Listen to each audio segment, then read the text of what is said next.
Hi and welcome back to my channel. In this video we're going to talk about neglected children, bad parents and my inability to feel pain. I didn't really know that this video was going to have a theme because this video is all about the books I've read this month. But apparently they are quite similar, many of them, but I'll get back to that. As usual, many things have been happening this month. Most significantly, I'm finished with my reading ban, so I can finally start thrifting and buying books again. Most likely I'm going to make a video about that topic because it made me reflect on my own habits, and that's always a roller coaster. Also, I'm kinda in a reading rut. You wouldn't maybe think about that when you see this stack, but believe me, I'm feeling like I am in a reading rut, and I'll explain that as we go along. The first book I listened to this month was I Am Pilgrim by Terry Hayes.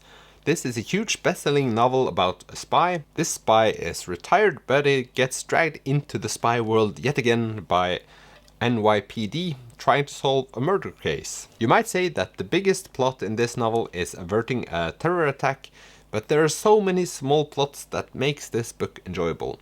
And they travel all the way from the US to the Middle East to Europe, and I would say that this doesn't contain a dull moment, which is a bold statement. This is a chunky one, but it has a lot of chapters, and I feel like that helps when trying to get a grip of the story. Especially for audiobooks, I feel kind of relieved when I get to a new chapter, because then I know that all the information from the previous chapter I know, and I don't have to think about if I've left anything out. Whereas if I listen to a book and then it's 1 hour since the chapter started and I'm sort of feeling kind of lost, I struggle to know exactly how far back I'm going to go to get the information, and I get frustrated. When trying to describe this book in particular to friends, I've talked about this as the TV series 24 just compressed into one book instead of 100 seasons. And there are a lot of cliffhangers in it, but they all make sense and they're all interesting. It's not like it's the same cliffhanger over and over again, but it's something that makes you always want to get to the new chapter. I made a separate review of this novel where I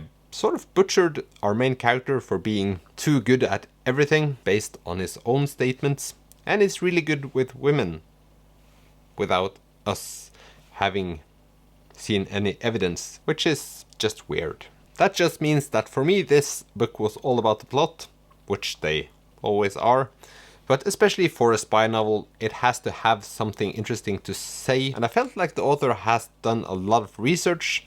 Many events are based around 9/11 and how terrorist organizations act, and I found that to be really interesting. The only problem is that I now wonder what is true and what is historically correct, which annoys me a bit. So this one I really enjoyed, and if you have suggestions for spy novels I could read now to see if this genre is something for me or if I just got lucky, please comment below. I told you that I was kinda in a reading rut, and partially that's because I only listened to audiobooks this month. It's nothing wrong with that, but I have a goal of reading 53 books this year because the reading with sitting with a book in my hands is a thing I want to achieve. Only listening to books doesn't feel right, and I've sort of been missing the feeling of holding a book without actually going for it. Also, I've been talking about this on my channel earlier, that I only listen to audiobooks that I already have purchased thrifted, just to get them out of my shelves and get some space there and get them in my have read shelf. That's also kind of strange, I guess, but that's the way it is. But anyway, the next book is Eleanor, Oliphant, It's Completely Fine by Gail Honeyman, and this is also a very popular book. I tend to choose popular books when listening to audiobooks because I more quickly get to know why these books are popular. Or not. This book, of course, is about Eleanor Oliphant, and she is strange. The more you get to know her, the stranger she gets. Also, the more you know and understand why she is strange. She works at an office and she's in love with a musician that she doesn't really know. Also, she has a psychopath for a mother. She talks about her life from her perspective, and that makes it kind of difficult in the start to like this novel, because all the things that are happening are quite strange. It's obvious that she lacks quite a few social skills, and it's just hard to not be annoyed with her, which is maybe the point. I just find it a bit dumb. Also, her mother is really mean And that just made me struggle to accept the premise. I was just irritated by how mean she was and our main character not responding to it, which felt unnatural. Of course, this is the kind of novel that it all makes sense after a while, but the first half was so exhausting that I didn't like it that much. We sort of go from irritating to predictable, which isn't the greatest combo. This is also the first book where I began wondering if I have lost the ability to feel compassion, because she has experienced so much crap in her life, but I still just couldn't get into the emotions. And we'll talk more about that later in this video. You might think that I tried to evoke some new emotions when I picked up the next book, and maybe you're right. It's I Remember You by Sigurðardóttir, a modern Icelandic classic horror story. This book has two plots. The first one is three friends renovating a house in a remote location, and the second one is a young doctor investigating a suicide.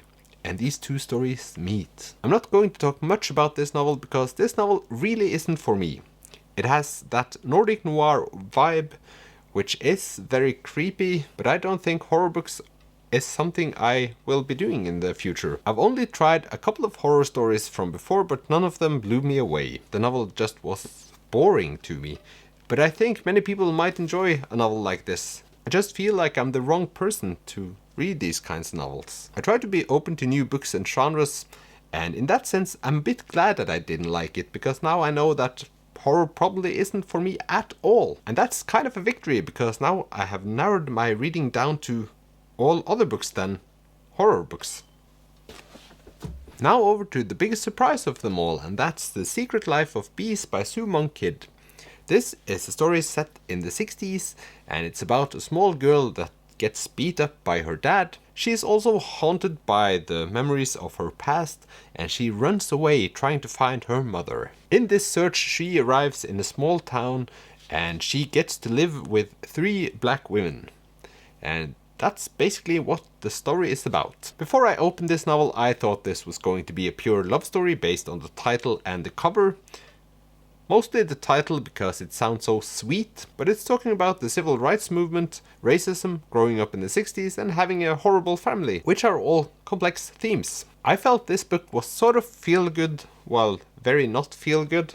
Reading this made me think about a Disney movie, because this was really easy to read, and it made me happy. And it's just one of those books that are nice to bring on vacation if you want to be partially depressed and partially happy. Just like reading a Nicholas Sparks novel.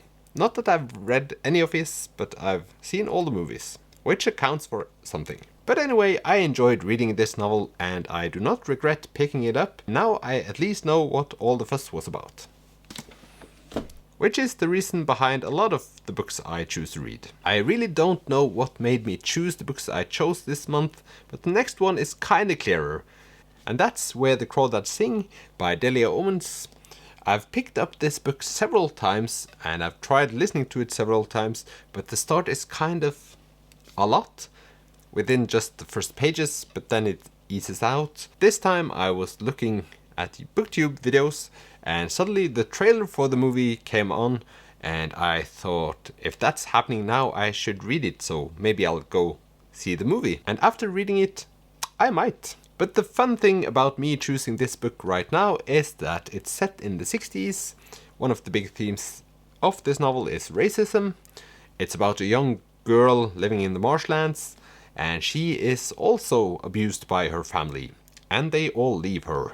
And she is also wondering where her mother is. But the way this book differs is that a murder happens and our main character may be involved. The one plot is about our main character Kaya living in the marshlands, trying to sustain herself in this territory as a child living alone. And the second one is this murder. So the one story about Kaya is moving chronologically, where the other one is happening in the now, and they meet at some point. This one as well. Firstly, I must say that this feels very not fictionalized, because it describes a group of people living in rural locations and how these people were viewed. And I feel like this book describes how many countries have been acting towards their indigenous people over the years, and maybe especially in the 60s. So it made me think if these marshland people are real people, and if some of these events could have happened. Not the murder part, but people living in these kinds of places and being looked down upon, and where the government tried to get these people to be like everyone else. So if some of you know if this book has some truth to it, please comment below. But the fact that this book made me reflect on these things might say something good about how it's written and how impactful it might be. But at the same time, I felt like this was a bit exaggerated at times, especially with a small kid living by herself while society knew about it and then tried to do something about it but sort of gave up. Felt like that was a bit too much.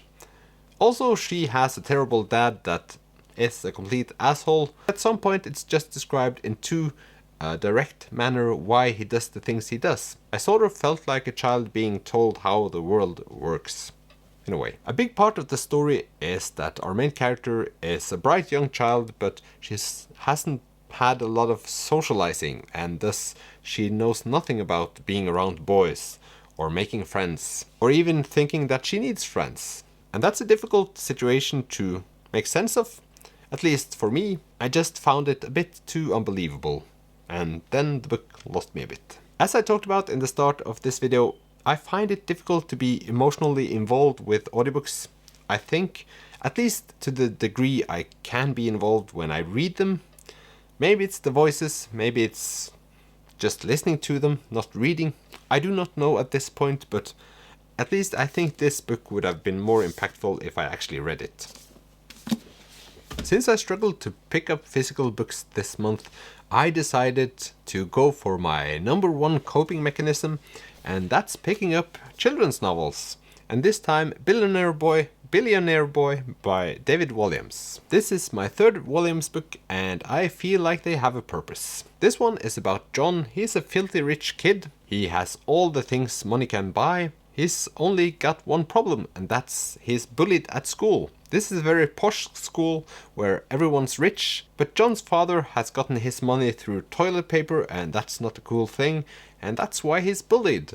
So he decides to go to a new school and try to get real friends without having to be mocked for the toilet paper money. The theme is, of course, you can't buy happiness, and the fun thing about this novel is how dark it is at times, because all the people in this novel really love money. It is a short novel, but it's jam-packed with things happening, and yeah, you just have to read it to see if he becomes happy at some point, or if his father stops dating supermodels. This wasn't the best book I've read by David Walliams, but I still enjoyed reading it.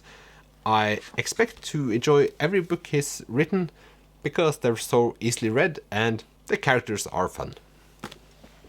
Since I started August by reading Am Pilgrim and enjoying that novel, I thought maybe this is the time to read some Nordic noir. Maybe it will finally fit my mood. So I decided to read The Hypnotist by Lars Kepler. Lars Kepler is a pseudonym for two Swedes, a married couple, that writes books about this detective called Joona Linna. He's Swedish-Finnish, and that's one of his trademarks. In this one, a large part of a family is brutally murdered and tortured. This one boy survives, and Joona Linna decides to try to get a hypnotist to get some answers from him. And this really sparks the second storyline, where we get to know the hypnotist and his former patients. And this is a significant part of this novel. I can't say that I really enjoyed the first half of this novel. Maybe it's just my mood. We're going into September, it's getting darker, summer is over, the sun is going down permanently until next year soon. For these kinds of novels, the detective is really important because he is sort of the glue that glues the stories together. And of course, this is a series of books, and I do not remember how many Joona Linna is involved with, but there is quite a few, and that's why you have to like him. And I really did. Of course, he's a brilliant detective, but he is also Finnish, which makes him, I'm sorry to say this, a bit weird. Or at least he is a bit weird.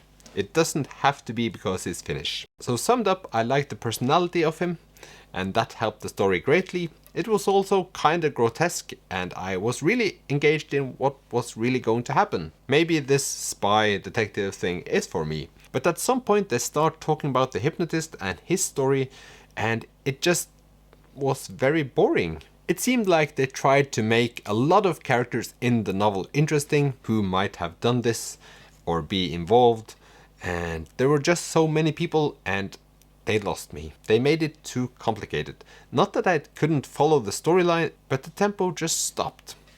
And that annoyed me quite a bit. Towards the end I was kinda engaged again, but they couldn't really get me back to where I was. And that was a shame, because I really enjoyed the start. That being said, I think that I will give the second book in this series a try, because I liked our main character, which I said was important. Also, according to Goodreads, this is the worst rated of them all, and it seems only to get better. So if I like number 2, probably like number 3 and 4. And that's a cool thing. I'm in no doubt I'll find the second book in a thrift store for about $1 equivalent, and that also helps. This means that I have to read some physical books in September, so I won't start lagging behind on my reading goals. Which is a situation I didn't predict. I believed that I would get myself into a reading rut again, but not so soon. And not in this way, because I really enjoy the audiobooks. And as I said, there's nothing wrong with that. But I have my physical reading goals. Who knows, maybe me buying physical books again will help with this situation, but I think I'll be talking more about that in the next video. If you have comments to these books, please leave them below, and I'll see you in the next one. Bye!